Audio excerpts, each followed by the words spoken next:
শুধু চোপড়া নয়, ইসলামপুর থেকেও কিন্তু গ্রেফতার ট্যাব জালিয়াতিতে, অর্থাৎ ট্যাব জালিয়াতিতে গ্রেফতারের সংখ্যা কিন্তু বাড়ছে। ইসলামপুর থেকে গ্রেফতার আরো এক, এর আগেও ইসলামপুর থেকে গ্রেফতার করা হয়েছে। গ্রেফতার মুজাম্মিল হক নামে এক ব্যক্তি। চঞ্চল রয়েছে টেলিফোন লাইনে প্রতিনিধি। চঞ্চল, পুলিশ সূত্রে কি জানতে পারছো, কোথা থেকে গ্রেফতার এবং যাকে গ্রেফতার করা হয়েছে কি তার পরিচয়?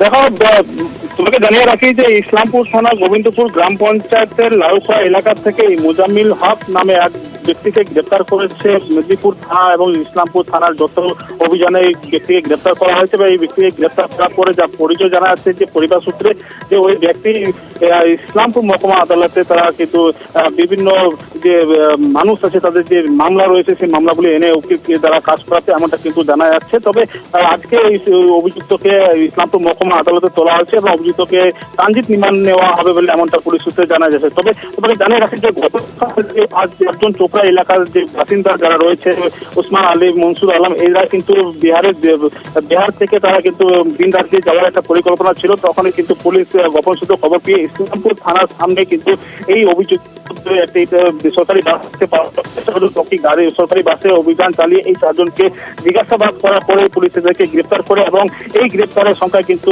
গতকাল এবং আজকে মিলিয়ে 5 জন দাঁড়িয়েছে এবং আরো গ্রেপ্তার হতে পারে এমনটা কিন্তু পুলিশের অনুমান। উত্তর দিনাজপুর থেকে গ্রেপ্তারের সংখ্যা 5, চোপড়া, ইসলামপুর থেকে গতকালের পর আজও গ্রেফতার করা হলো।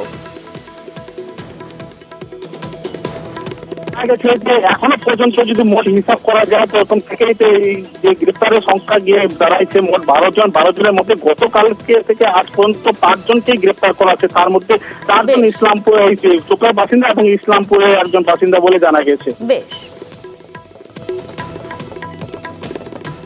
তুমি তো কোর্টে কাজ করতে তাই না?